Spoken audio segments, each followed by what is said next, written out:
everyone, it's Lily, and today I'm going to be introducing all the popular otome games that are currently available on the Nintendo Switch, as well as a couple that are planned for release in the near future. So what I'll be doing is I'll be giving the plot type of thing, like the blurb, as well as like my personal feelings regarding it, if I have played the game. If I have not, I have gone through several other people's reviews to kind of give a general consensus on what they felt about the game. But before I start, note that although I would not consider any of what I include in this video spoilers, I'm aware that what you consider spoilers and what I consider spoilers may not quite align. So if you're even a little bit sensitive and you don't even want to know what's, on the website, for example, then I would swiftly move on. But anyway, let me start.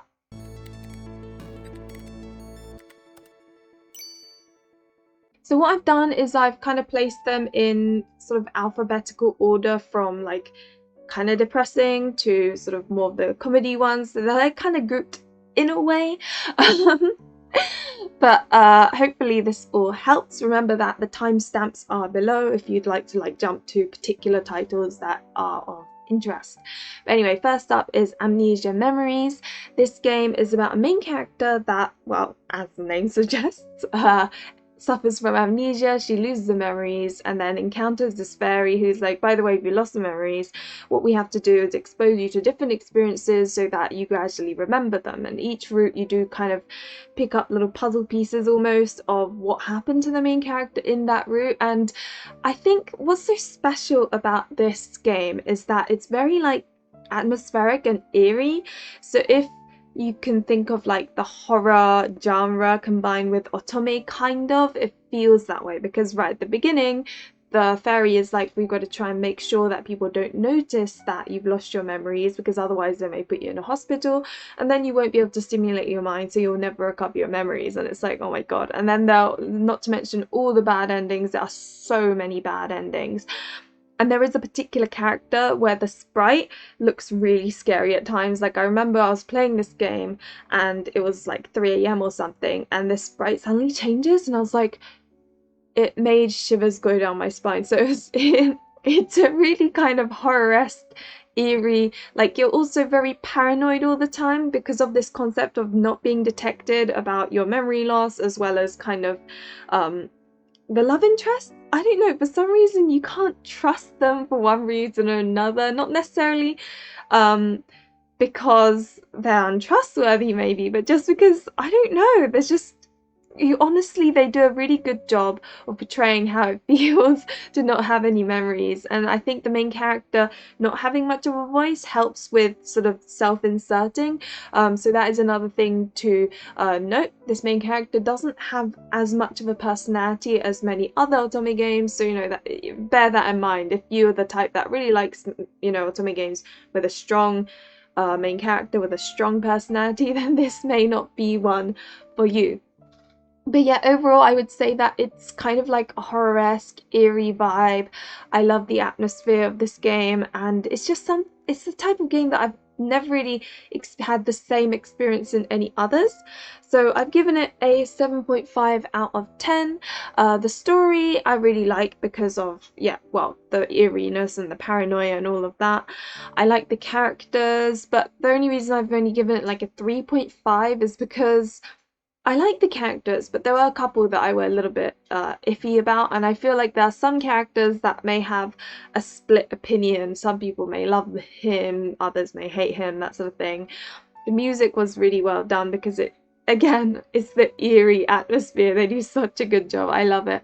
And then the art, I think it's distinct and unique, but I think the problem I have is how stick-leg and stick-like some of the love interests have. It's just, it's a bit weird. Romance, I would say, is a 65%, because like there are some scenes that are romantic and cute, but I do feel like a lot of the emphasis was on each of the routes being in different versions of the same world, and like all about the plot, all about her memory loss, that sort of thing. So though there was romance there, it didn't feel as much of a main thing as opposed to like the experiences that the main character is going through. Of course, it depends on the love interest as well. Next up is Butterflies, Poison, Blood Chains.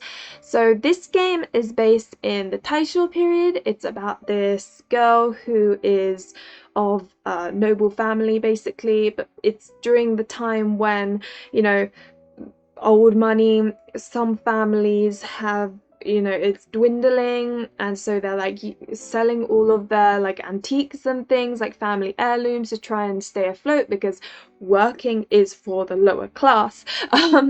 So the only thing that they can do is to marry off this main character to a rich person, and that's kind of how it starts. It's a very depressing game, and you know, each route is about different potential, I guess, well, they say potential, it's a possibility to marry them, but only one is really like an ideal candidate, if that makes sense. The others are very much like, it feels like it's a story of forbidden romance, because you've got all these love interests that she is not supposed to be with, but of course she ends up falling in love with.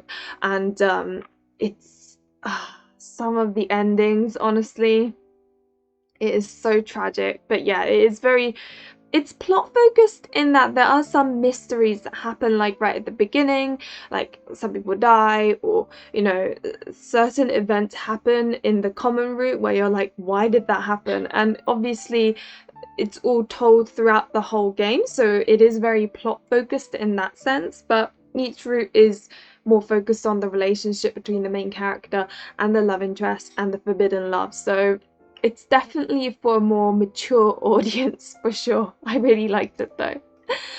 Now, because it's sort of more mature, I feel like it was more well written. I've given the story 4 out of 5. Characters, they were all, again, I think a lot of thought was put into each one, so each story was great and I enjoyed every single one.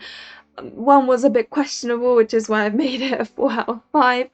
The music was, I think, it is a little bit old-fashioned in that this game originally was a PC game, and the, like, I don't know, it is a bit old school, but I think the music really fit the melodrama vibe of this game, because this game really, like, if you read it, it will be like watching a drama, you know, one that where things go terribly wrong in every possible way.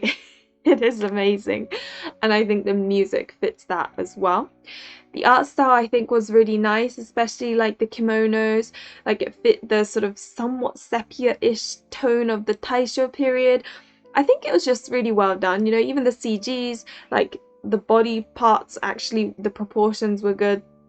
Now, the reason why I've put 100%/75% is because the Japanese, so the unlocalized version available on PC is actually an R18 game, so of course there's like a lot of, you know, action that you see, but I've only put 75% for the localized version because I have heard that they've cut out quite a few of like the more mature scenes, so it's not quite like Olympia Soiree, which I'll go into later in this video, but it does have steamy moments still, but yeah, I think it isn't too much of an issue that they cut out bits, because as far as I know, the story, the endings are still like one of the, in my opinion, best and most horrific endings is still in there. So not gonna lie, I highly recommend this. I've given it an 8 out of 10.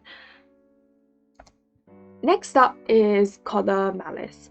So Color Malice is basically set in this Shinjuku of like if a different world existed and there's a Shinjuku, and it's actually sort of kind of quarantine almost because of this terrorist sort of organization that's been terrorizing everyone, and one day the main character gets kidnapped and then a collar is put around her neck, which basically is connected to the terrorist leader, I think, who can like see every move of hers. Like I think it's got, I can't remember if they can see her or whether it's just like it can hear what's going on, but it is a very thriller type, I don't know, I really like this game. It's probably the game out of all the games I've played, I binged this one the most because of like how it was just one of those where you just wanted to play one after the other, because each route kind of tells you a little bit more about each terrorist member, and then in the end it all comes together. And it really was a page turner. If this were a book, it would be considered, in my opinion, a page turner, because you just wanted to know what happens next and next. But yeah, it's really weird. And the main character is actually a police officer, and she ends up having to work with a number of kind of like detective people to figure out who's behind this terrorist organization. And of course, right at the end you find out, and it's just really interesting. Which is why this story, I've given it a 5 out of 5. It's very rare for me to give something full points, but here we go. Malice gets 5 out of 5. The characters are really good as well. They all have like interesting backstories. I like that. The music really fit the kind of sort of almost depressing, scary feel. I really liked it. Art's a little bit controversial. I really like the art. I really do. However, note that there has been drama regarding the artist. I'm not going to go into detail because it's all scandalous, but objectively speaking, without any of the controversy and any of the drama in mind, I do find the art to be really pretty, which is why I've given it a 5 out of 5. But feel free to look into the drama that occurred regarding the artist, if you'd like to know, because I just felt like that's something that I should know in case, so that I'm not like, yeah, I don't know, just one of those things. In terms of romance, similar to Amnesia, I've given it to a 65% because this game is definitely more about the story and not so much about the romance. Of course, there is some romance there. There are some cute scenes that, you know, make your heart flutter. But I'd say I played this game more for the plot than the romance. It's yeah, a bit like Amnesia, but that is where I guess there is Malice Unlimited, which is the fan disc where I believe you can experience like more of the sort of love stories and like the sweet moments in there. So bear that in mind. Amnesia actually has a fan disc too. It's called Later Crowd, which is also available on Switch. Note though, however, that Malice Unlimited I have heard has quite a lot of like typos and like translation errors, so I would look into that before purchasing if that is something that bothers you. But yeah, so I gave it a 9.5 out of 10, which I know is crazy. It's rare for me to give such a high score, but I just love this game. Next up is Crimson Flower. Wait, what's it called again? The Crimson Flower That Divides.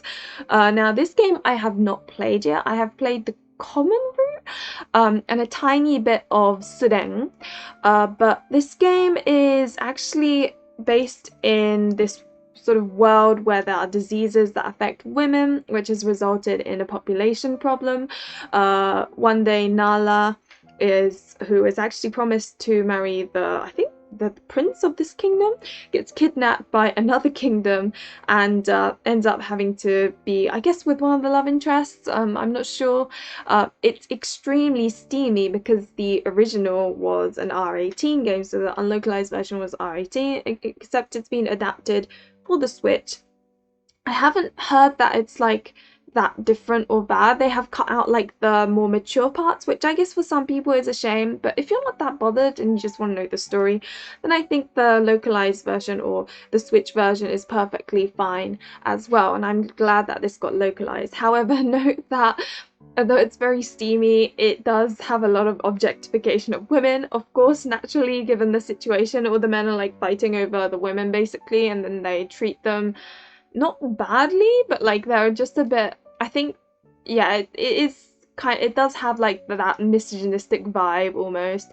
The main character's voice, which is really exciting. However, note that though I'm really happy this game got a localization, apparently it is quite iffy. Like there are some translations where you're like, what the hell's going on? I have heard some words that got quite literally translated, and yeah, I think if you can giggle these things off, like laugh it off like I can, then it probably isn't a big issue. But if you're the type of person that it really affects you, then it may be a good idea to try the demo first, because this game does have a demo. Otomeology is so basically I've gone out and checked out a couple of reviews and seen what scores they gave this game.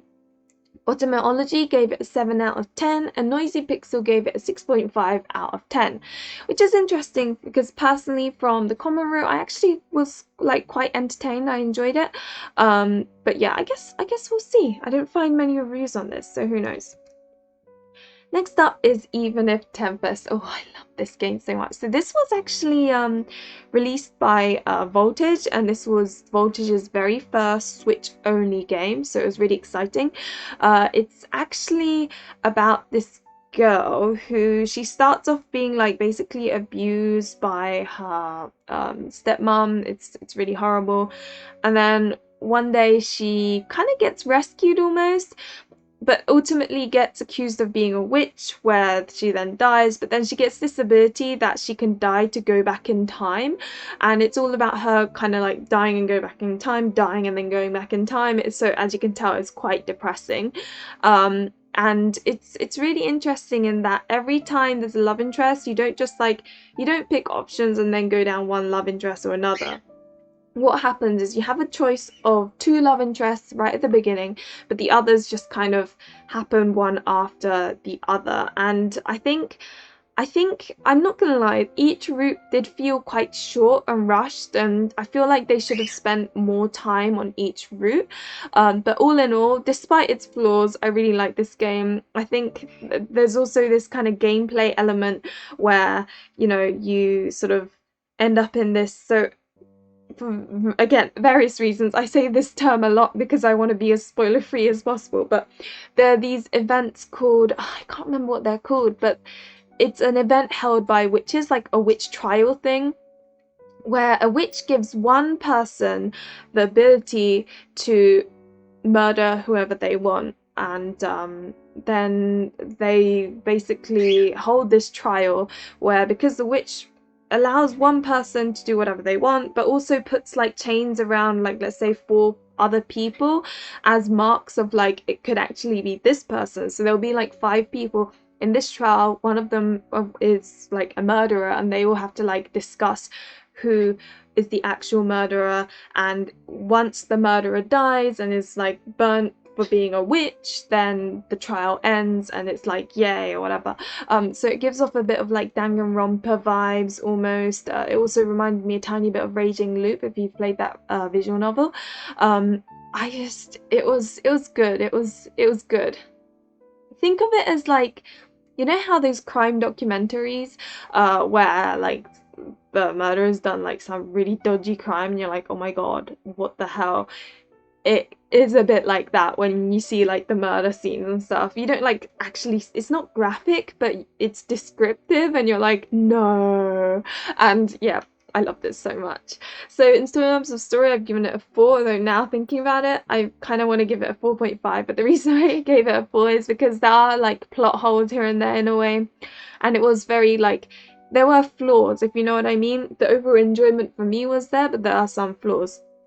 Characters, I've given a 3 out of 5. I feel like because the routes were relatively short, I didn't really get to experience each character very well. Some I adored, while others I don't really have as strong of an opinion on, which is why it's a 3 out of 5.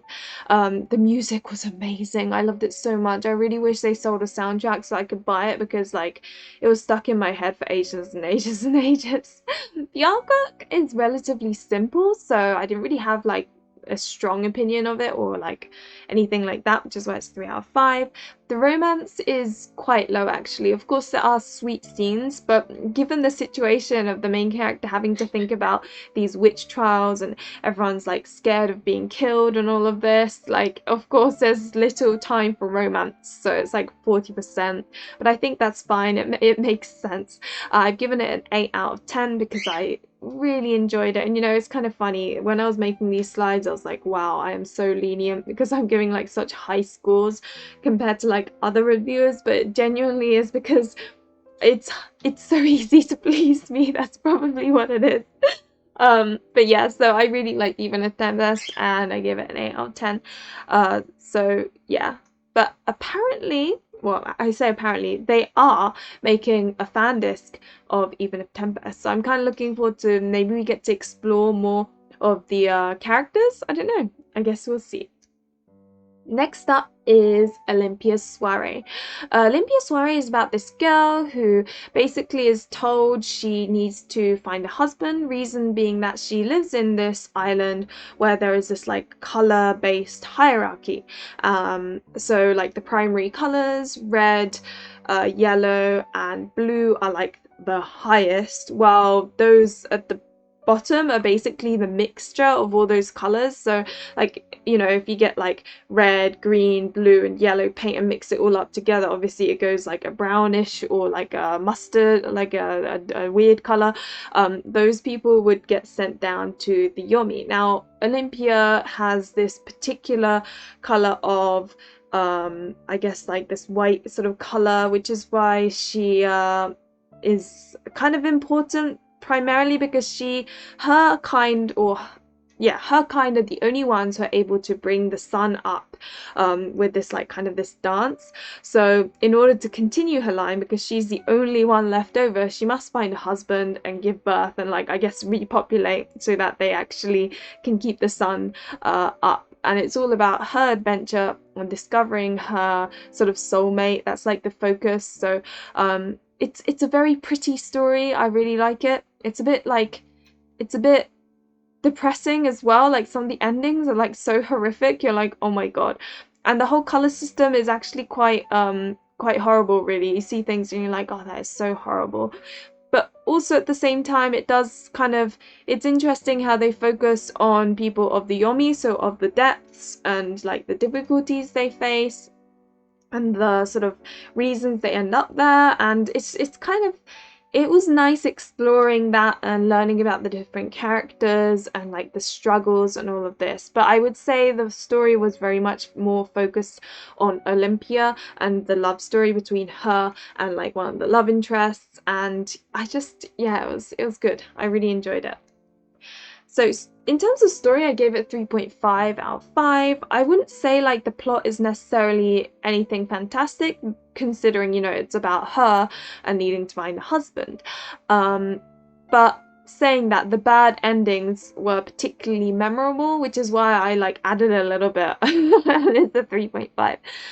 Characters of 4 out of 5. I loved all of them. Of course, some I preferred over others. I was when I first saw the image of the love interest, I was a tiny bit disappointed in that there were so many, like, there were 2 Shota characters, the ones that look youngish, and, you know, I thought, okay, fine, and I played them. Tokisada, the green guy, was, you know, surprising. And Himika, which is the silver-haired guy, was kind of surprising in terms of root. So Tokisada I actually ended up liking as a love interest, given his surprising ways. As for Himika, I kind of saw his root as like, I don't know, I saw him like as a cute girl or something. But I liked the story of it, so it was interesting. I didn't think I'd like those roots, but I ended up liking them. Music is really pretty. The opening theme, oh my gosh, it just lingers in my mind, and the opening theme like video is really nice as well. I love it so much. And a lot of the music did kind of get stuck in my head. The artwork, it's by Satoi, and it's one of the styles of Satoi that I actually really like, which is like the more colorful sort of style. So of course I've given it a 5 out of 5. I thought it was absolutely beautiful. Like, Olympia's beautiful, the love interests are beautiful, the backgrounds are beautiful, just so much about it was beautiful. Now, the romance was really high. I would say out of all the Switch games out there, Olympia Soiree's definitely got the highest Steam level. It's like the bed scenes, you're like, oh wow, okay, that's a lot of skin color I see. So I've rated it quite high. It's definitely the most steamy one I come across out of all the Switch games, I would say. However, my rating is 7.8 out of 10. It's not that I didn't like this game, so for me, I know 7.8 is still a decent score, but as you saw from the others, I rated them quite highly, and this one is slightly low. Reason being is that the focus was more, I guess, on the characters than like the overall plot. And as someone who likes there being like an overall plot, obviously in that sense it wasn't as good, which is why I'm getting it to give it a 7.8. But seeing the romance was the romance was really pretty. So as long as, you know, you aren't too sensitive about certain topics, which by the way I would look into because some of the bad endings are really horrific, and some of the topics in this game are quite like, they might feel very personal and uncomfortable. So I would look into trigger warnings if there are some things that bother you. But yeah, overall I enjoyed it, and I would recommend it if you aren't bothered by too many things. Next up is Paradigm Paradox. I've only actually played 3 routes of this game, so of course my thoughts of it are based only on those 3 routes. This game is about a world, like, it's kind of like a post-apocalyptic world where these people live in like domes. It's kind of sci-fi in that they aren't able to leave these domes, otherwise they kind of die of poisoning essentially. And one day, so they're actually these superheroes that protect the civilians from these like monster things. One day the main character breaks the rule of, you know, because there's this rule, like a curfew rule, where you're not supposed to leave after a certain point in time. However, she accidentally stays out, so she rushes home, but on the way she gets attacked by one of these monsters, and these heroes help her, except she's ended up turning into one of these superheroes and have to help them out. And it's really weird because these love interests turn into women when they turn into superheroes. I honestly don't know why. Who knows? Maybe there's an explanation by the time I finish this game. I don't know. But it is quite unique in seeing the love interests as females as well. It's quite fun, I would say. My experiences of it are that each route is quite like short. I wouldn't play it for like some magnificent story. I would play it for like, as if you were playing a voltage game, for example. You go in expecting like a nice, short, sweet bit of fun, and that's what you will get. Which I think a lot of people expected a really good, like, you know, voluminous, like really thorough game, which is why it came out with a lot of disappointment. Because a lot of the reviews I have seen are fairly mixed. But here's my scores based on the 3 routes I have played. The story I'd say is a 3 out of 5. I've heard what happens is each like route, it's fun and all. They do some like end abruptly and some leave questions, and you'd expect them all to tie it together at the end. However, apparently they leave you with more questions, which is why I've given it a 3 out of 5 with like my experiences combined with what I've been told. Characters, like, there are 9 routes, but I feel like, especially in terms of design, they do look kind of simple, I guess. And given you don't get that much time with them, you don't get to learn much about them either. It's a little bit sad.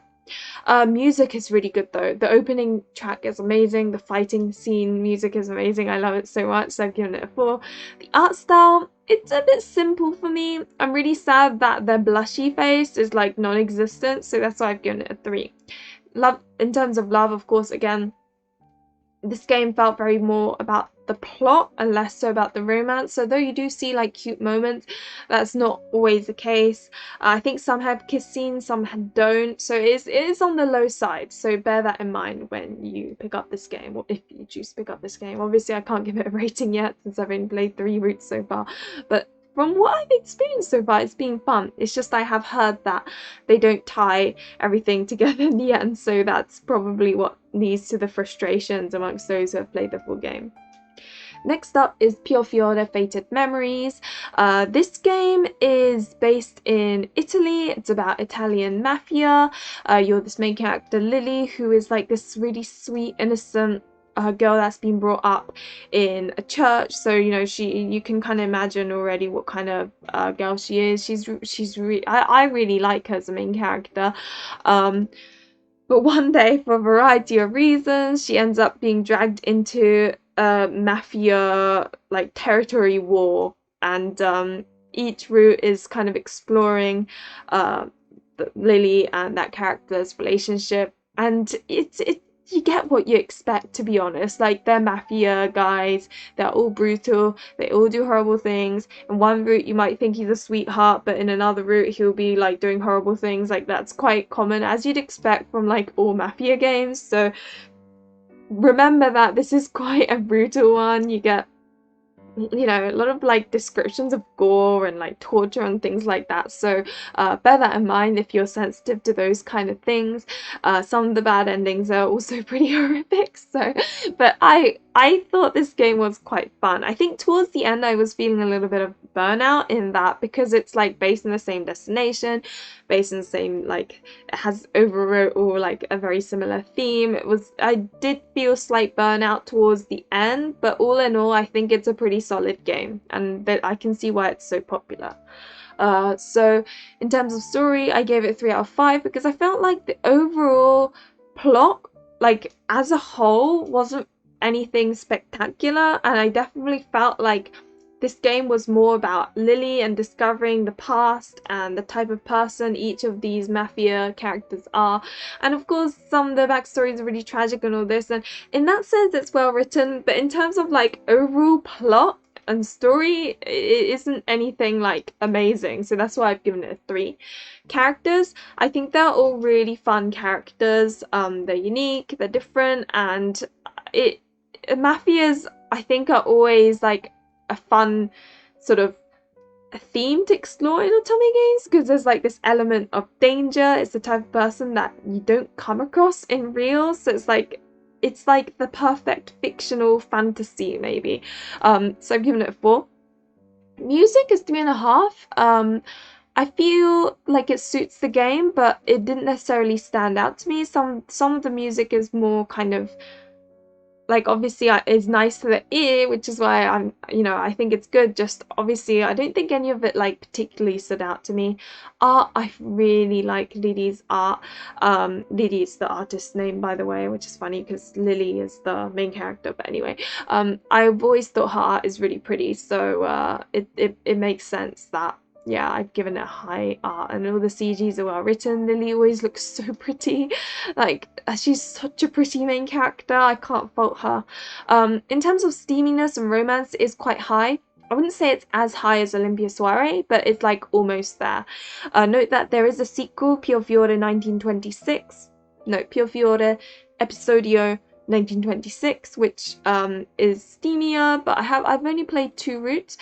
I felt like there were quite a few moments where I wished there was a CG, but there wasn't. And in this game, there are times when I felt like there weren't enough CGs, which is really weird because there's the same number of CGs, and yet for some reason I felt like I always feel like there isn't enough, and I can't quite pinpoint why. But anyway, I've given it a 7.5 out of 10, but that's because personally I prefer it when an otome game has like a full-on plot as opposed to it being focused on the characters. So those are my thoughts. Next up is Steam Prison. This is a game that I have yet to play. It's about this kind of world. It's very like steampunk dystopian world where you've got something called the Heights and something called the Depths. The Heights are all these sort of rich people living the like fun life up there, while the Depths is kind of where all the unfortunate people and like criminals end up, and those in the Heights, including the main character, look down upon those on the Depths. One day, however, the main character ends up being accused of murdering her own parents and therefore is thrown into the Depths, and the story is basically about her trying to prove her innocence to go back into the Heights. But I think I have heard from friends that the main character is sometimes hard to like because she's so like set in her own way. She gives off like spoiled vibes because I guess she was in the Heights living the high life and looked down upon those in the Depths. So I think she does give off like a bit of kind of princess vibes, if you know what I mean. But I have not played it, so I can't really comment. So yeah, I think the extreme hierarchy, and when she essentially enters the Depths, she does kind of learn lots of things. So I feel like this is going to be a game where you learn or you get to see the main character develop as the game goes on. But whenever I ask for opinions, it seems very like divided. Some people are like, I love this game, while other people are like, I really couldn't stand it. So there is a demo. Perhaps you would like to download the demo. I believe the demo is basically 1 route's worth, so maybe check that out and then decide, just in case, because this game rarely goes on sale. Well, Tommy Kitten gave it a 6.5 out of 10. Blurdy loved it. Noisy Pixel gave it a 9.4 out of 10. So I guess here, like, people seem to show quite a lot of love. But yeah, no, when I hear from like friends or viewers, whatever, it always seems to be like either they love it or they really can't stand it. It's really weird. Taisho Alice. Oh, I love this game. I mean, again, I've only played 4 routes out of like the 7, I guess. But this is a good one. So this is about the main character who stumbles into these different worlds where the love interest is kind of like the protagonist of fairy tales that need saving, essentially. So you can argue it's a counseling game. It's something that is a terminology used amongst the Japanese otome game community. A counseling game is where you basically, as the main character, need to listen to the problems of the love interests and help them overcome these problems. And I've heard like, so episode 3 onwards, I've heard it goes like really dark and interesting. So yeah, it's basically, I think it's split in 4 parts, episode 1, 2, 3, and then epilogue. And basically episode 1 is quite like light-hearted and fluffy, and then episode 2 it starts getting dark, and I think 3 plus is like what's going on. So as you can imagine, it's kind of like I don't know, I'm really looking forward to what happens, because apparently I stopped where it's like it starts getting interesting, so I really need to come back to it. So as a result, story, I'm giving it 4 out of 5, at least so far, because I've heard it just gets more and more interesting. Characters, they are all really interesting because yeah, they are very 3-dimensional. They all have different sort of issues or another, which makes them kind of really pop, if you know what I mean. Music, I've given it a 3 because I can't actually remember. It didn't necessarily stick in my head or anything. The opening tune is really good though. Art, I really like it. All the characters look really pretty, so I'm giving it a 4. In terms of romance, it's not really that high. I would definitely say that this is a plot-focused otome game as opposed to a romance-focused one. So next up is Birushana, Rising Flower of Genpei. Now this is a historical fiction game. It's based in the, what era is it? It's like Heian period, I think, and it's after the Genpei war, I think. And I mean, I could write a script. I probably should have got a note and then like read out the plot. I have made a review on this game, so please do check it out if you want more details. In fact, any of these games that I've played, I probably have made a review on. So, but Birushana was about the main character who is supposed to be, was it Yoshitsune? So, Minamoto no Yoshitsune, I think, is who the main character is supposed to be, except she's a girl, so everyone thinks that she's a boy, but she's actually a girl, and it's her going on this adventure of having to accept who she is, because she's wanted to run away from her family name for ages, but it occurs to her that finally she must face it, and it is kind of reciting the historical events that actually happened in the form of an otome game. So yeah, it is really, the very first playthrough maybe a little bit like intense in that all the info is dumped onto you and you're like, okay, right, I feel like I'm having a history lesson. But it's all part of the fun.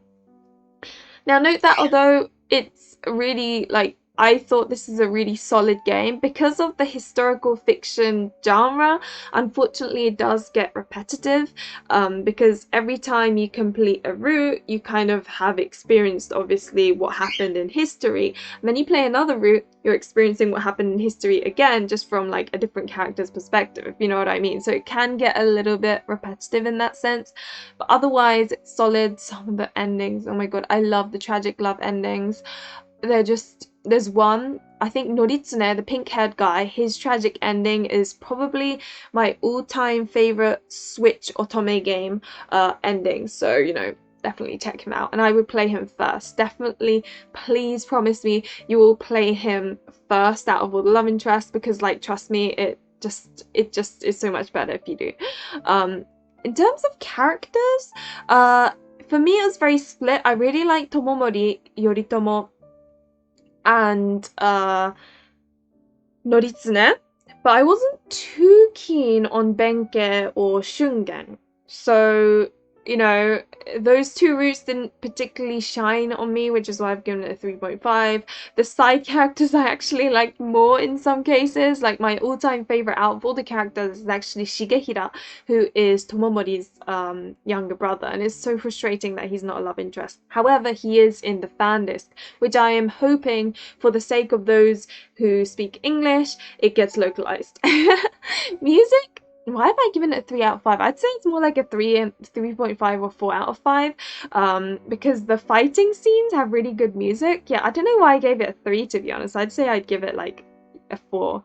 The fighting scenes are really fun. You hear like all these sword fightings and stuff. The main character is really strong, but like in a believable way. So I thought that's another really fun thing. And the art, as you can see, I think it's so sparkly. The reason why it's not a 5 is because I felt like some characters, like, you know how normally when an artist draws like a game, they all have like distinct faces, but they follow a theme. Whereas this one, like, some characters have really big eyes, others don't. Like, it almost felt like they're drawn by different artists. I don't know. It's really weird, which is why I'm giving it a 4. Romance levels, of course, it's so low because it's historical fiction. They don't have time for romance. Like, unfortunately, it is what it is. So it's very much focused on learning about the history, really. But Tomomori's route did get kind of steamy, I'm not gonna lie, towards like some points, so that was fun. I've given it a 7.5 out of 10 due to the repetitive parts. If it wasn't for that repetition, I'd probably give it like an 8.5, but repetition does drive me a little bit crazy, so it did lower it. But overall, I would recommend this game. I really did enjoy it, especially if you like historical fiction. Bustafellows. Now, this is an interesting one because it felt like watching an action blockbuster movie. It's about a group of guys who they all have their respective professions, but they all do things for what they consider as their own form of justice. So you've got this lawyer who is often defending criminals who he feels, you know, shouldn't end up in jail or shouldn't be punished. You've got Helvetica, who is like a plastic surgeon. Sometimes he like transforms into a woman to like kind of gain information from certain people, and like they kind of all work as a team to kind of almost sort of kind of like, I don't know how to put it in English, but it's like to carry out their beliefs in justice. But like the main character has this special power where she's able to go back in time, although she can't just go back in time. When she goes back in time, she ends up in someone else's body, so that can complicate things. And it actually starts off with and this isn't even a spoiler because this is literally how it starts off. She ends up having to save Limbo from dying. Limbo's the main character, like the one with the brown hair.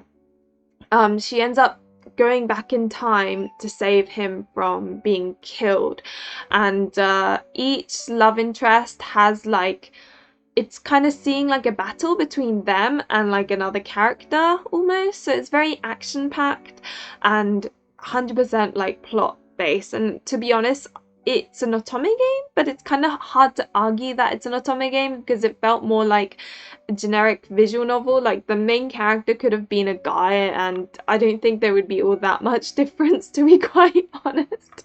But I did find it interesting how they tackle different political issues in each of the routes, and some of the characters have quite tragic backstories. So if that's something you're into, then this is great.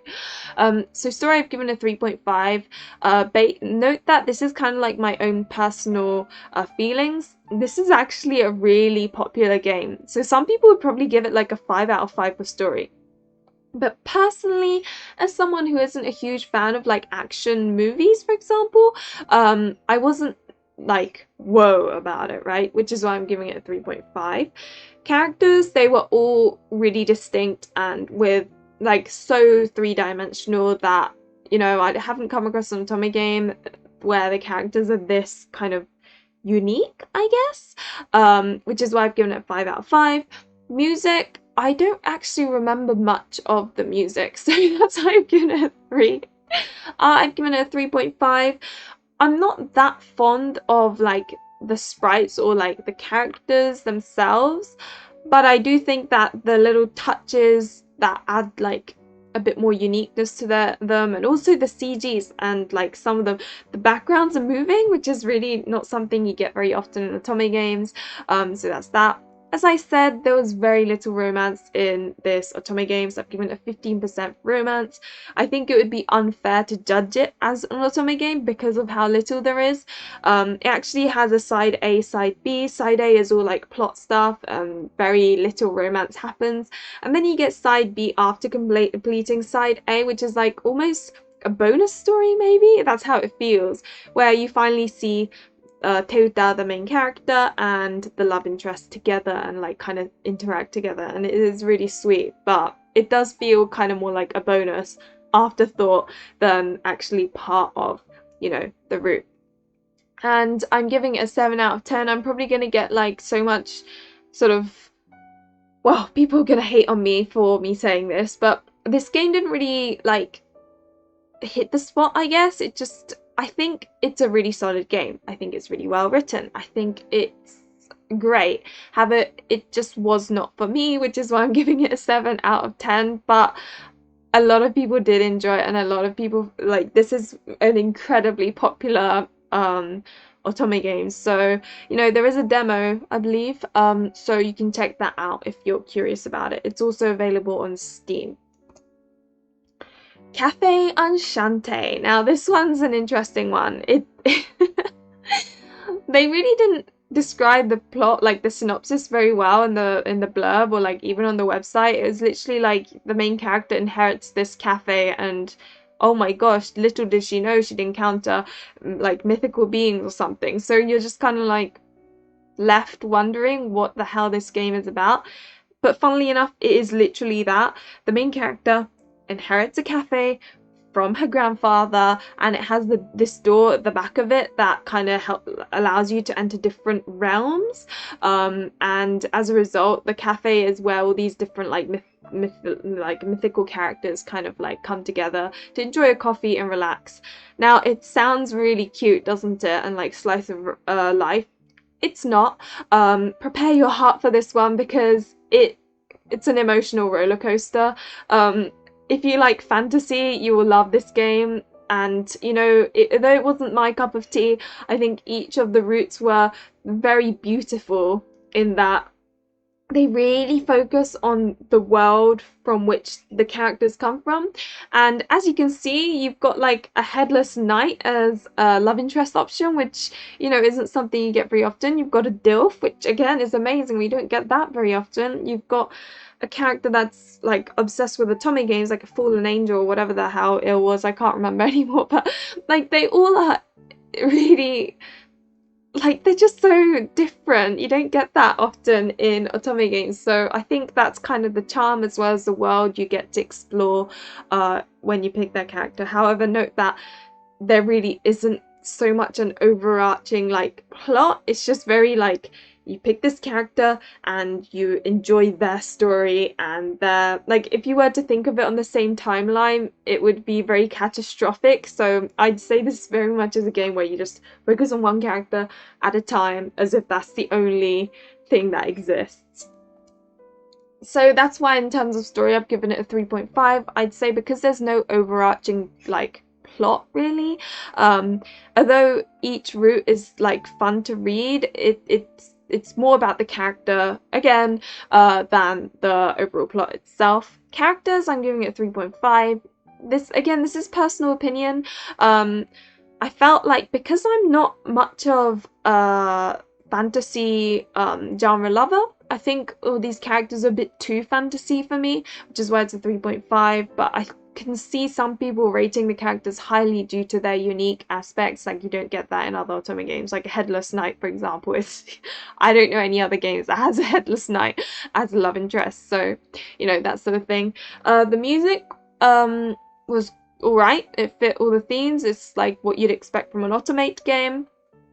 the art was really pretty. Like, the backgrounds of some of the worlds is gorgeous, and I do really like this artist's work in general, so I'm giving it a 4 out of 5. The only reason why it's not full is because I don't know, I think it's just that this game was not a game for me, which is why it was very, like, I don't know, I guess it was just too, like, each individual route type of thing. It could be the scenario writer though, because you'll see that the same scenario writer, I will have this similar, like, opinion regarding the story, which is why I've given it a 6.8 out of 10. It's a solid game. I do think it's good. It's just, for me, another thing is that I felt like the romance ended right when it should begin. So you know how between a couple, like before the couple forms, there's like that phase where like they're starting to get to know each other and like they're building feelings for each other. By the time they've confessed their love, that's kind of where the game ends. So it left me feeling very like,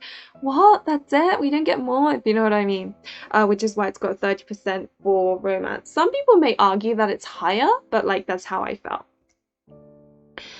Oh my god, there are so many Switch games. I remember the days when there were not many, so this video is going on for a very long time.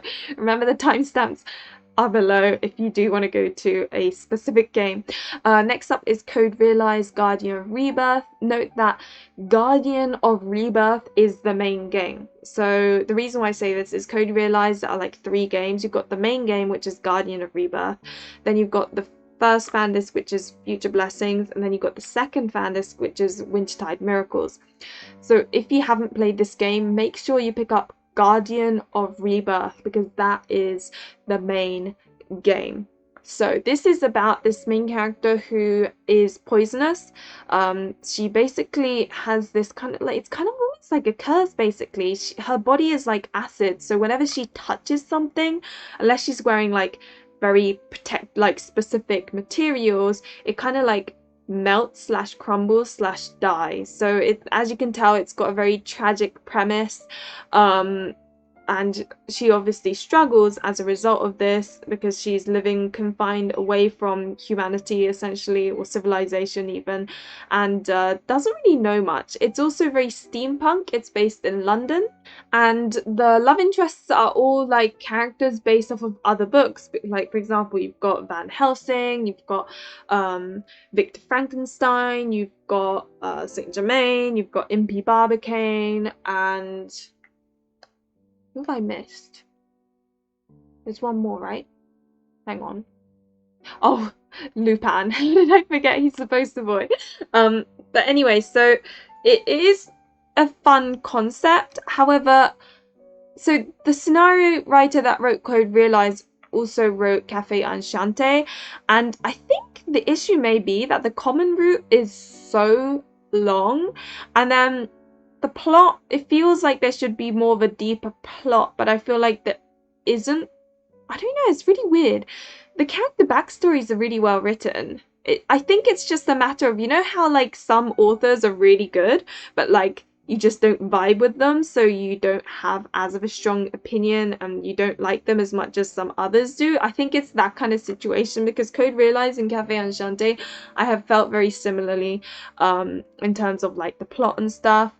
I think also the issue I may have had with the characters also is it felt a very, I don't know, a bit weird to take like characters from different novels and like putting them together. It just felt a little bit chock-a-block. You do get the sort of found family vibe where it's really sweet watching them, you know, live together and interact with each other. It's a really nice, and if you like the found family trope, then you're gonna love this game. But I'm not one for that. I feel like watching them interact can sometimes feel a bit like dragging on, so that could be another thing. Music is pretty. I like the opening theme, but again, nothing really stuck out to me. Note that these are my personal opinions, and the reason why I say this is because, again, this is a really popular otome game. It is like an otome game classic. I would say it's great for beginners as well, because it kind of like eases you into the genre. It's just, unfortunately, it wasn't for me. But remember, there are so many people out there that adore this game, and you may be one of them. So, you know, don't let my opinions like bring you down. Art, I think, like, the art is gorgeous. The CGs are beautiful. So there is that. Romance levels, you know, there is romance there, but of course they can't really be physically intimate because she is acid. So it is quite tame. Also, remember that she's been living away from civilization for so long. Everything she learns, it's like everything's new to her. And it is actually quite sweet. I really like Cardi as the main character because she, you know, learns things from love interests, and then you see her put them into action, and it is quite like entertaining, and I think it's really sweet seeing her develop as a character as well. I've given it like, I guess, a similar score to Café Enchante of 6.5 out of 10. Again, note that this is a really popular otome game. So many people love it. I've heard so many people like rave about it. It just wasn't for me, and I think it's because I felt like the plot wasn't as strong as I would have liked it to be. And but the charm of this game is the side characters too. I actually, in some of the routes, I cried because of side characters more than, well, teared up is probably more correct, but I teared up because of side characters more than what's happening with the main character and love interest in some of the routes, interesting enough. So side characters are very charming as well. Next is Dairoku Ayakashimori, or Dairoku Agents of Sakuratani. Now this game is one that I have not yet played, but it's basically about this main character who can see things that others can't, including like spirits and ayakashi and stuff. So she ends up in this secret government agency where she works to ensure like basically peace between like humans and these ayakashi.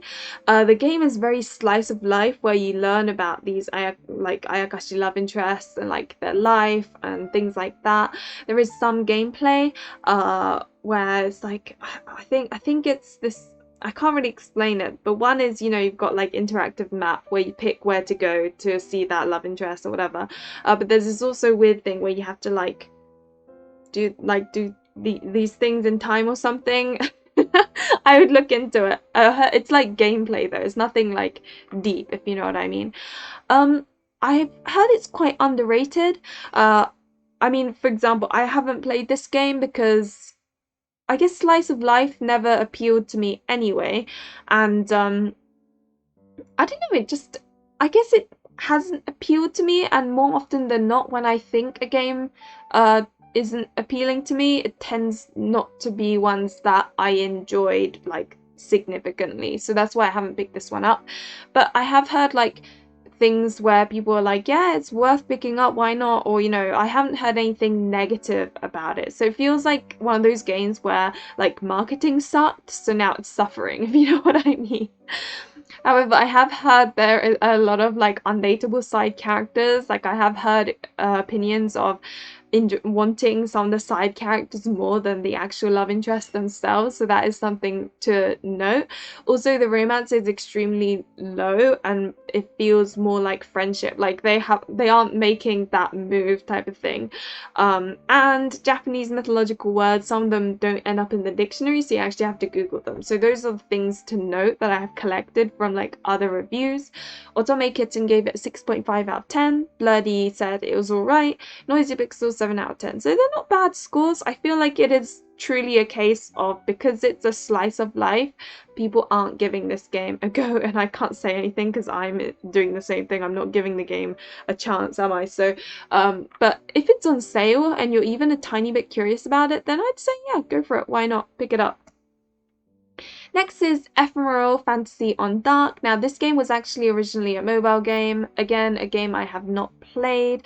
I think it's on Steam as well actually, but apparently the Switch version has the best, like the most polished up localization or something, although I have heard there are like few grammatical and typos here and there. But it's about this girl who is a zombie. So in this universe, you know, there is a hierarchy based on what monster you are, and zombies are like the bottom of the bottom, and it's because you gradually kind of unfortunately rot away, and there are quite a few that actually don't even make it to old age because they choose to stop living after a certain while because they can't deal with the rotting. And I remember playing like a little bit of the intro at one point, and I remember the grandmother of the main character saying don't fall in love because it's only going to end in tragedy, because, you know, she's going to erode away while the other person continues living on. And it definitely gave off tragic vibes. But yeah, one day how it starts is she gets invited to a prestigious school which she chooses to go to, as opposed to staying in her little zombie village. And then she of course encounters all these different monster love interests. And yeah, I've heard it's quite a short game because it was originally a mobile game, and that the plot is very mediocre, but that the romance is written very well. So like, if you want to have, you know, experience some romance with like different monsters, and this may be a good game for you. But yeah, apparently the localization isn't the best, but it is better than the Steam and mobile version, where they have like improved it a little bit. Otome Kitten gave it a 6 out of 10. Rice Digital said that it was okay. Yurika, also known as Breadmaster Lee, said it was not bad. So I feel like it's one of those games where if it's on sale, you're like, yeah, why not buy it and then play it and be like, okay, cool, that was fun, in a casual way, you know, like Voltage games again. Next is Nightshade, and I keep on doing this every time I change the slide. I can't help it to have it. Now, Nightshade is another game that I have not played. I have heard people rave about it though, so it must, there seems to be quite a lot of like die-hard fans of this game. It's about this girl who is a ninja clan, and so it's during the Sengoku period, so I always call it the samurai period. It's about these two clashing ninja clans, and the main character is the daughter of one of the leaders. And apparently this game, so normally when you think of Sengoku period, you think of like lots of sword fighting and action, that sort of thing. Apparently this game focuses more on the political side of like the warring factions and things. So that's definitely interesting. As you can tell, it's a historical fiction genre, so it does suffer from the repetitiveness that I talked to earlier when speaking about Birushana.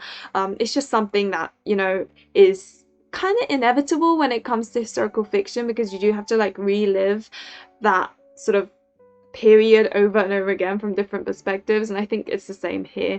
And apparently the main character changes a lot depending on route. So some characters, she's like this independent, strong woman, while in others she's very dependent. So if you're the type of person that wants like, you know, consistency in a main character, this may not be for you. But if you're the type that's like, that's fine, I'm happy, I want to experience the romance and like the historical fiction and things like that, then, you know, this could be good. I feel like it's probably more a plot focused game over a romance focused game. That's my guess based on what I've read.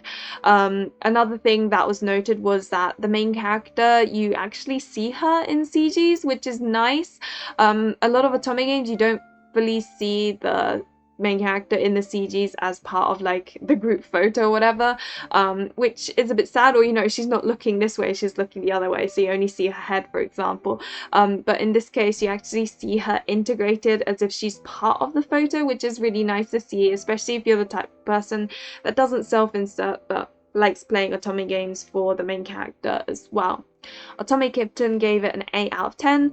This is really interesting. So a lot of reviews by Otome Kitten, it's kind of like a 6.5 out of 10, and that's like not bad type of score.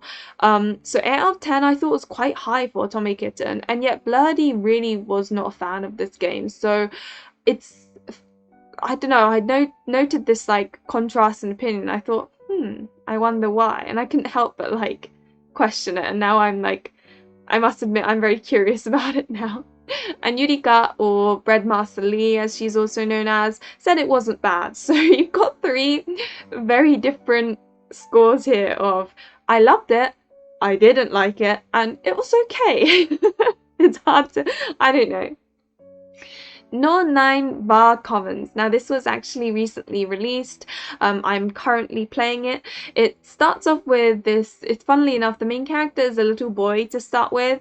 He ends up going back in time and ends up wandering onto this ship, like airship back in the Taisho period. It's really weird because he goes back in time to the Taisho period, but then ends up on this like very futuristic airship. There are so many questions, and what I don't understand is then after all of this, the main character, the little boy, just kind of disappears for a while, and you don't know what like he doesn't appear in any of the routes while you're playing as one of the 3 female main characters, because okay, I've kind of like gotten ahead of myself. What happens is you start off as this little boy, and you know how you end up going back into Taisho period and then ending up on the ship and all of this, and then after that you then pick one of the 3 main characters, because there are a bunch of people living on this airship all with like special abilities, but you pick one of the 3 main characters who then after which you then pick a love interest who you pair up with, and that's essentially like the route. But it's kind of weird because after you go down that route, Sorata, the main character, is kind of like forgotten about. It's really weird. But either way, I really like this game so far. I have played 2 routes now. What I like about it is that it feels very slice of life combined with like sort of plot in a way that's really fun, and it's nice that you explore the characters from different perspectives. The beauty of having 3 main characters is that, of course, so what often happens is you've got a main character and you've got 6 love interests, right? But like at least 1 or 2 of them don't, at least I feel like, doesn't have as good chemistry as like the other love interests, because obviously they have different personalities and naturally some work better than others. But in this case, because there are 3 main characters and there are like 3 love interests that you can only play as that main character, you see the chemistry really well. And because the main character's voiced as well, it really does feel like you're watching like a relationship sort of unfold in front of you. The best way to describe it is you feel like you're Cupid, which has made this like relationship happen, and you're like watching from afar like, oh, this is really cute, I like seeing this. That's how it feels. And it's also fun seeing the other main characters from one of the main characters' perspective, and like seeing it's hard to explain. It really does feel though like you're on a school trip, or you're like on an internship trip or something, where the main character is like hanging out with a bunch of people that she just has to hang out with, and it's just that combined with there being a plot. And I have heard there are lots of like plot holes and stuff, but it's just overall an interesting experience. And here we go. Let's look into what other people have said, because I haven't fully completed this yet. So on top of that, so this was actually released as a PS Vita game, except the localization was horrific, and like to an extent that you read it, you're like laughing at it, if you know what I mean. But in the Switch version, they improved the localization, so it's actually readable without laughing. But the plot holes are something that was mentioned in multiple reviews, where like each route is really good, right? Like you're like, oh, this is great. However, the way they try and bring it together, there are like plot holes, and like you result in more questions than answers, if you know what I mean. So that's something to bear in mind. Also, there is this like mini game. I haven't played it yet, but there's this mini game that helps you collect points or something. I don't know, it's something I need to still explore. I've just been focusing on reading the story, but yeah. Otome Kitten gave it a 7 out of 10. Bloody gave it a good. Noisy Pixel gave it 8 out of 10. So as you can tell, overall it's got good review sort of like ratings. I have really enjoyed this game so far, so you know, I do recommend. The romance is like, so far it's been like kind of 70%, where you get to see them develop as a couple, and it's really cute, and I really enjoy it. So yeah, I recommend this game. I really like it so far. Oh my god, I love this game so much. Cupid Parasite. Fun funnily enough, you know how I just mentioned how you feel like Cupid? Well, this is about Cupid. She's been doing her best as Cupid to, you know, bring lots of couples together, except they keep on breaking up. So she says to her father, this isn't working, and then she discovers about like matchmaking companies and stuff, and says to her father, like, look, humans are able to do it, so I want to do it the human way. And then she goes down to earth to prove to her father that humans can matchmake and make people fall in love and stay together just as well as if not better than Cupid can, using her magic bow. And it's all about her sort of as part of the matchmaking company having to matchmake these parasite 5. And because what happens is she's climbing up the ranks when she's summoned by the CEO of the company, asking her to matchmake these parasite 5 who all have like a lot of problems and can't find a partner due to their different issues. Now, it's a comedy, so it's the problems are funny problems, like one can't stop talking about mythology, for example, and one can't like talk to people who aren't pretty, or one's only interested in women who belong to someone else, like that sort of thing. They all have, you know, things where you're like, really? But it's really fun, and it's the only otome game I've come across where I've been able to relax completely. So even comedy otome games, I brace myself a little bit for the bad endings, because the bad endings, no matter how subtle or how I don't know, how unimportant they are, they still suck, you know. Whereas in Cupid Parasite, the bad endings weren't really bad, they were just more funny endings or not true endings. So I could really relax when playing this game, which is why, so story, I've given it a 4 out of 10. I know there isn't much of an overall story, but it's a comedy, and so I felt like the story was of her trying to matchmake these characters, and I think it all worked out really well. Characters, I'm giving it a 4.5. I liked all of the characters. One, not as much, but I still liked him. It's just I didn't like him as much, which is why it's not a perfect score. Music was really good, upbeat, happy. I love it. The artwork is so pretty. I love the colors. It literally looks like a unicorn threw up and there's colors everywhere. And I love that so much. So the art gets 4 points. The artist is actually the same as Café Enchante and Pub Encounter. So yeah, that's I do like that style as well. I've given it a steaminess / romance rating of 80%. So I actually feel like this was more steamy for me than Olympia Soiree, but not many people agree with me, and the reason why I felt this was more steamy was because of the constant innuendos that pop up. So in Olympia Soiree, it's like there's this build up, and in the end they like get together and it's like, oh my god, wow, that's like a lot of romance happening. Whereas in Cupid Parasite, there's constant like innuendos, like Shelby's route, oh my god, it's just innuendo after innuendo, and I love it so much. I love it so much. And I think they describe the romantic scenes more so than in Olympia Soiree, where it kind of all happened very quickly towards the end. So in that sense, I personally felt like the romance is higher, but I do think other people would probably give it like lower than Olympia Soiree, so like 80%.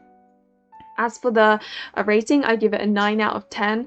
I love this game so much. I love it so much. Normally I'm not really a comedy person, but this was like up there, if you know what I mean. So I really recommend it, especially if you like comedy. Next up is Lover Pretend.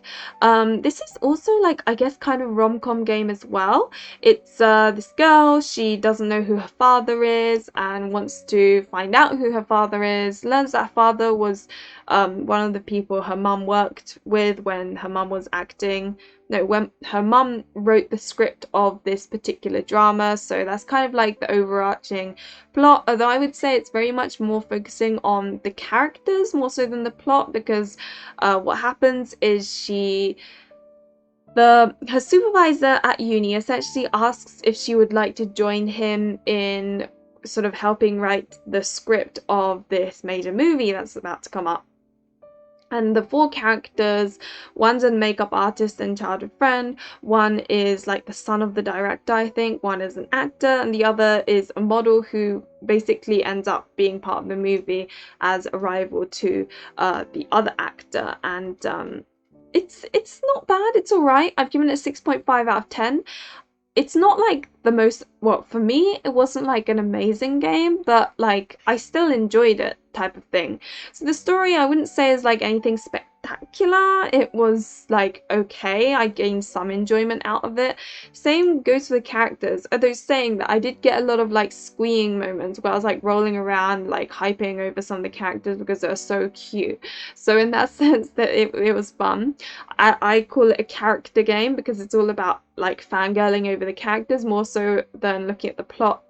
The music, I don't actually remember much, so like clearly it didn't leave an impression. And the art is also alright, so as you can tell, it's like, for me, it's a very like mediocre.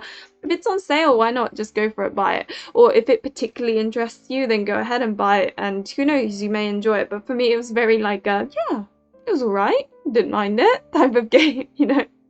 In terms of romance, I'd say it's 65%. You do see like really cute scenes, but bearing in mind the main character does suffer a little bit from man phobia, so she's a little bit scared of men because she isn't really exposed to men so much from a young age, so she is a little bit like uncomfortable. But the way she kind of warms up to the love interest is sweet, and I guess that's why you do see some romance scenes, and it is a romantic comedy, so it makes sense. So those are my thoughts. Next up is Variable Barricade, another rom-com. It's about this rich girl whose grandfather, so she's been saying no to like every person her grandfather has sort of given her the option to potentially meet for like, you know, being engaged or whatever, because the grandfather wants her to find a husband, and she keeps on saying no. So one day, you know, crafty old grandpa is like, okay, well, I've got like 4 candidates for you to choose. You have to live with them for this long and then choose who, like, one of them as your husband. And she's like, what the hell, why, what? And the 4 candidates he picks are like all, in Japan we call them damenzu, which is like bad men, like they're just hopeless, if you know what I mean. One collects a lot of debt, one has a gambling addiction, one is a kept man, and the other has like accidentally done marriage fraud in the past or so. I don't know, they are all horrific. Note that the main character is voiced and she's a Tsun girl, so I think some people were not too sure about her as a main character because, you know, a tsundere girl is actually quite a like strong personality, so if that's something you struggle to get along with, then this game may infuriate you. But I actually really liked her, so you know.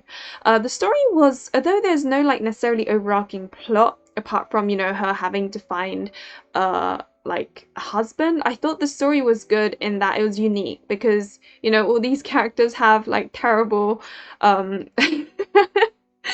like in a comedic way issues, and I thought because it's a comedy, the story as a comedy was good because there were a lot of things that made me laugh, especially because they live together. You see the love interests interact as well, and you can't help but giggle about like the things that are happening, or you're like, oh my god, poor Hibari. Characters were out of 5. They were unique and in a good way and in a funny way, so big points for that. Music, I didn't really remember anything, so it didn't really leave much of an impression, but it must have been okay because I don't remember anything bad either. Art, I really like the art. I really like this artist, and particularly in this style where it almost feels like stencils. So I really like the art for this, which is why it gets a 5 out of 5. Now the romance, 65%. You do get cute scenes. It's not like spectacularly high, but it's what you would expect from a rom-com, so there's that. And I've given it a 7.8 out of 10 because, you know, it's nothing spectacular, but I did get a good laugh out of it, so I did enjoy it. It's just, it's not like amazing, if you know what I mean, but it's good. And from here onwards, I will be talking about the games that will be released in the near future. You've got Winter's Wish, what's it? Winter's Wish, Spirits of Edo, that's it. And it's about this girl. Well, it's based in a world where if you have strong feelings towards like an item, they can turn into like these people. And well, people, they aren't humans, they're like item people. And this story is about this girl who can see like emotions on the form of a string around people's necks, and that terrifies the villagers when they find out about it, which is why she ends up living isolated on her own. Now, another good thing about this ability is that she also sees these black strings which form as a result of negativity, and when all these black strings form and come together, it turns into like monsters that then terrorize the people living living in those towns and stuff. So she can almost, I guess, predict when a monster is about to appear. And in the city of Edo, you've got these like boys, love interests, who are kind of almost like, I guess you could argue it feels very like superhero-y. They come in and like get rid of these monsters and sort of maintain peace of the city of Edo. And one day, a couple of them come along to recruit her because the government wants her as part of this squad. And that's kind of like the story of it. In terms of story, it was very predictable. A lot of things that happened you'd predict and it would actually happen. It was so predictable to the point you could tell that they're trying not to be predictable, but you could predict them trying to be unpredictable. My point is, it's so predictable that for me the story was lacking. And the characters, I think this is one of those games where if you like the characters, you will enjoy it. Except, unfortunately for me, I didn't really feel any form of attachment to any of them. So out of the roots, I did enjoy 2 of them in terms of story because they were a bit more like about the truth and things like that. But the others, the thing is, it's not that I didn't enjoy this game, right? Put it this way. 1, I was experiencing burnout, so that probably didn't help. And 2, when I was playing it, I was enjoying it. It's just I didn't enjoy it enough that I wanted to go and pick up my Switch and play it, if that makes sense. And part of that may be to do with the story, because it felt more like, as I said, if you really like a character, you'll like that, like you'll enjoy it. It's just I didn't feel any form of attachment to any of them. So that's that. Characters 2.5. Wait, why did I give this such low score? Oh, I guess that's not low, it's just like average, right? I think it's just, I don't know, for some reason I didn't feel attached to any of them, and I don't even know why. It's really confusing, to be honest. Music was good, it was like stuck in my head for a while, some more so than others, which is why it's 3 out of 5. Art style, I felt like the faces were too symmetrical for me, so God, I feel really awful now. I've given it like a 6 out of 10. It's not like I didn't enjoy this game or anything like that. I did enjoy it when I was playing it. It's just I didn't enjoy it enough that I'd go out to like get my Switch and play, if you know what I mean. But if you like historical like fantasy settings, like old Japanese fairy tale vibes, if you like fangirling over characters, and if you like a tiny bit of angst and like slice of life, then I think you will enjoy this game. And note that it is being released on the 18th of May. Next is Charade Maniacs.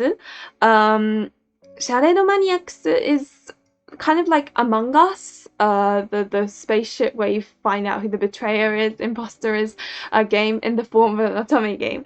And it's about this girl who gets isekai'd into this world of dramas where they're forced to act in these sort of like series for the entertainment of people watching it. And if you decline, you have to go through a punishment. And it's like the world is very like uncomfortable and not, it's just a bit eerie and people aren't happy with it. And then they discovered that one of those here actually are the ones that cause them to be isekai'd here, like they're the culprit. So then there's also this kind of, oh my god, who is it, kind of vibe, making everyone really scared. And it is quite like an angsty game, I would say, a bit of a thriller. And I did enjoy it, though the 9 love interests, felt very, like, by the end of it I was a bit burnt out, to be honest. So story 4 out of 5, because I thought the premise was really good and it's really fun feeling paranoid, not knowing who the imposter is, essentially. So it was fun. Remember, do not follow a walkthrough for this game. I would just like play, like, pick answers that you feel like, and like don't even aim to get, like, go on a certain character's path. Just like pick answers that you feel are like what you would go for, and then like just go with the flow. That's the best way to play this game. I know many of you probably prefer following walkthroughs, but trust me when I say this game, you want to just like go with the flow. In terms of characters, I've given it 3.5. I really enjoyed some, others not so much. So it's very much like, I mean, if you have 9 characters, obviously you're going to have some that you weren't too fond of. So that's what happened here. And also you don't really get to know them very well because 9 routes, each one's quite short and it's quite fast paced as well. So that's why I felt kind of like, yeah, I don't know. Music, really good. I really like the music because it's like got this like electronic feeling, and like listen to the opening and the ending, they both sound really good, and it's very catchy, so highly recommend. The art, I like the pop like kind of colors, but I guess some of the designs are a little bit simplistic, so that's why it's a 3.5. Romance is low, as you can imagine, because it's like so plot centric, and also I just don't think they have time for romance, to be honest. So I think some of them you don't even get a kiss scene, but that's okay. I kind of get it. I would have liked more, but yeah, they did cut the routes quite short, so that could lead to like some mixed reviews, I would say. I'm giving it 7 out of 10. I thought it was fun. Yeah, the 9 characters led to burnout, but I thought overall it was kind of exciting seeing like who the betrayer was and all of this, and yeah, I just enjoyed it overall. So, and this is being released on the 27th of June. Last but not least is Jeanne. Everything about this game, objectively speaking, is just top tier. It's essentially about this girl. I love it how whenever I start a plot, it always starts with, it's about this main character. But anyway, this is about this girl who dreams of being an actress. And she's, you know, her older brother becomes an actor. Well, he doesn't become an actor, what am I talking about? He enters this prestigious acting school for boys, and she wants to kind of, she looks up to that and she wants to do the same, except obviously she's a girl. But one day she gets recruited by one of the, I think the head principal, I think, of the school, because he felt like they should add like women maybe to the school, and he just wanted to see if she would manage in the school, but she has to make sure that no one finds out that she's a girl. And it's like basically a slice of life slash her journey of becoming a better and better actor. And I think the charm of this is that you see these plays, because there are 5 plays in total in each season, and you kind of get to see them like act as their like different characters, and like you see the play, and the music is amazing, the art is amazing, just like it's just so much fun. I would say this game is one of those games you play not for the romance or like anything like that, but more because you want to see what the play's like it's just so much fun seeing what they end up acting and what they end up being part of. And I think, you know, the artist of the manga art, this game is actually developed by a manga artist who, you know, Ishida Sui, who is the one that did manga, the Tokyo Ghoul series. So as you can imagine, he's really written the story and stuff well, so that's why I'm giving it a 5 out of 5. The characters 4.5. I think all the characters are really, again, 3-dimensional, but to a whole different level. Like, they are all really well written. I say that I've only played 3 out of 6, but from what I have heard, they are all very well written and result in an emotional roller coaster. The music, of course, is 4.5 because like the music is amazing too. It's the whole concept is that they're in a musical, and like one of the major things about this game is the music. As for the art, I think he's good as a manga artist, but potentially not necessarily for. So it's really weird. I didn't actually. It took. So initially, I didn't really like the sprites, the way they drew him. Like, I mean, they were drawn, but with time, I kind of got. I didn't really care so much anymore. The CGs are really pretty, and yeah, just. As you can tell, I really like this game, and I think objectively it is so top tier that if you're even a little bit interested, you should probably go for it. And yeah, the romance is low at 35% because she has to pretend she's a guy the whole time, and some of them don't know until like right at the end. So if you're seeking romance, then you may not quite get it here, but it does make up for it with like the story and like the plays. Oh my god, the plays! I know I keep on talking about it. It's just, I do love this game. So I've given it an 8.5 out of 10, and it will be released in June sometime this year. Now I thought, you know, since I've spoken about these Switch games, I may as well do a top 3 out of the popular Switch games that I have played that are localized. So in third place comes Butterflies Poison, Blood Chains. The reason why I love this game so much is because of how tragic everything is. It honestly was like watching a melodrama unfold in front of you. Like, what is going on? It's one dramatic thing after another. There's no moment to like take a breath. When you realize something bad's happened again, you're like, oh my god, but it's so juicy. I'm sorry, main character, I know you're suffering, but it's so juicy. And some of the love interests and like some of the bad, it's just so tragic. I love it so much. It really is like forbidden love and like explores that as a concept. Second place is Cupid Parasite. I can't fault this game. Normally I'm not really a comedy kind of person, but this game is, as I said, it's the only game I've ever played, only otome game even I've ever played, where I could just relax and not be worried at all about bad endings. Like, I could just relax. It's like a comfort game, basically. So naturally it gets first place. I mean second place. First place is Collar Malice. Now, this game, it's just the plot. I loved it so much. I think the reason why I liked it so much was because it kind of like, it's very rare for me to like want to constantly read the next part of a game, and this one managed to do that. I was constantly like, wait, what's happening next? What's happening next? What's happening next? And it was constantly like, I want to know what the truth is and who's behind all of this. And like, it had like all these sort of dodgy, messed up crime scenes as well, and like, it was just so, oh, I just loved it so much. The plot was so good, and you know, there are some who didn't feel that way if they felt like otherwise, but personally this is probably my all-time favorite out of the localized Switch games available. And you know, I would recommend you play it too if you're into like more the angsty kind of like crime sort of thriller type visual novels. But that kind of is the end of, yeah, my Switch otome games video. My god, that took longer than I expected. Believe it or not, I was actually going to add all the lesser known ones to this video as well, but I knew it would take too long.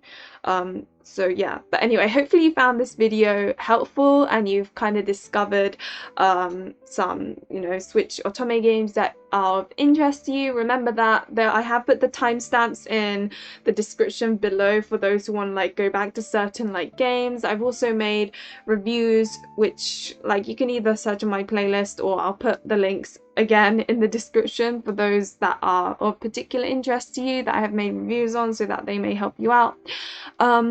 And yeah, as is always the case, thank you very much for watching. Remember to like and subscribe if you enjoyed the content, and hopefully I will see you in another one of my videos or streams. Bye!